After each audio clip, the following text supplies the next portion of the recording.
नमस्कार मंडळी. संत जनाबाई भाग 1. मंडळी, मी सौ श्रेयसी कर्वे सध्या या माझ्या यूट्यूब चॅनलवरनं काही संतांची माहिती घेण्याचा प्रयत्न आपण यातनं करत आहोत.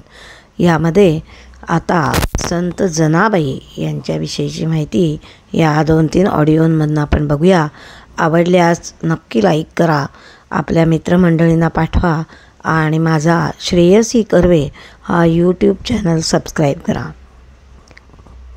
मंडळी, संत जनाबाई ह्या एक संत कवयित्री.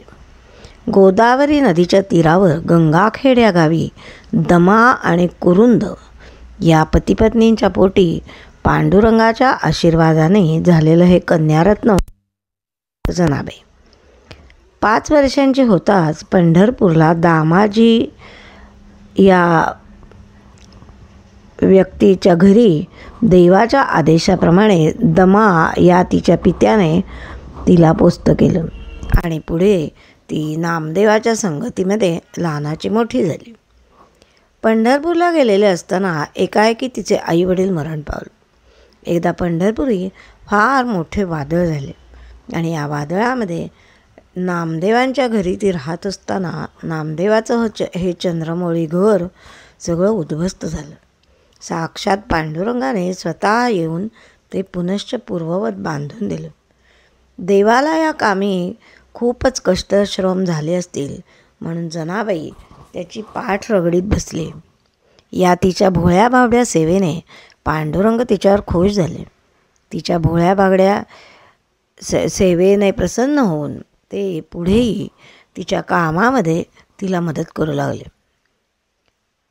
नामदेवांनी शतकोटी अभंग लिहिले असं जाणकार म्हणतात. या शतकोटी अभंगांमध्ये जनाबाईचे 12.5 कोटी अभंग होते अशी एक आख्यायिका आहे. परंतु सध्या तिचे उपलब्ध जे अभंग आहेत ते साधारण 300च्या आसपास आहेत अशी जाणकार मंडळी आपल्याला सांगतात. पक्षी जाय दिगंतरा, बाळकासी आणि चारा, घार हिंडते आकाशी, झाप घाली पिल्लापाशी, माता गुंतली कामासी, चित्त तिचे बाळापाशी, वानर हिंडे झाडावरी, पिले बांधुनी उदरी, तैसी आम्हा विठ्ठलाचे जनी वेळोवेळी पाहे, तैसी आम्हा विठ्ठल माये जनी वेळोवेळा पाहे, असं जनाबाई या अभंगामध्ये म्हणतात. जनाबाईंचं मातापित्याचं छत्र फाटल्यामुळे त्यांना एक पोरकेपणाची जाणीव आलेली होती. अतिशय तीव्र अशी पोरकेपणाची जाणीव आलेली होती त्यांना. तसं नामदेवाविषयीचाही आदरभाव खूप होता त्यांच्या मनात. दासी म्हणून सोसाव्या लागणाऱ्या कष्टांचाही परिहार करण्यासाठी या दयाघन विठ्ठलाला त्या आवाहन करीत असत आपल्या अभंगांमधनं. ज्ञानेश्वर चोखामेळा यांच्याविषयीची भक्तीही त्यांच्या या अभंगांमधनं या त्यांच्या हृदयीचे भाव आपल्याला दिसतात. जनाबाईच्या अभंगाची भाषा ही अतिशय प्रासादिक आहे. देवाला झोपेतून उठवण्याच्या हेतूने आपल्या संत कवींनी शाहिरांनी अनेक भूपाळ्या लिहिल्या.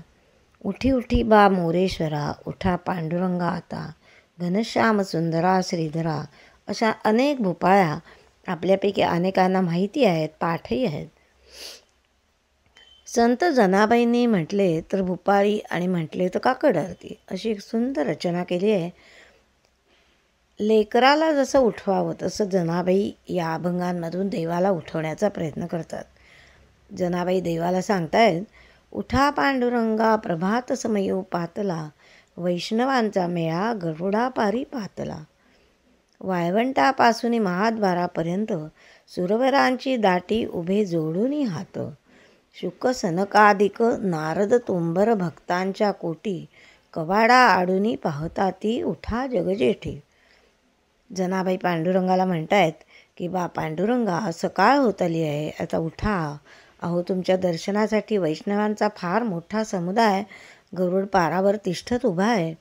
चंद्रभागेच्या तीरापासून थेट महाद्वारापर्यंत सुरवर मंडळी देखील दाटी करून अगदी हात जोडून उभी आहेत. नारद, तुंबरू असे शुक, सनकादी इत्यादींसारखे तुमचे असंख्य भक्त तुम्ही कधी उठता याची मोठ्या उत्कंठतेने दाराआडून वाट बघतायत. साऱ्यांचीच नजर तुमच्या उठण्याकडे लागली आहे. तेव्हा आता उठा. जनाबाईंनी एवढे सांगूनसुद्धा देव उठेनात. मग जनाबाईंनी रखुमाईला साकडं घातलं. त्या म्हणतात, सुरवरांची विमाने गगनी दाटली सकळ, रखुमाबाई माते वेगी उठवा घननिळ.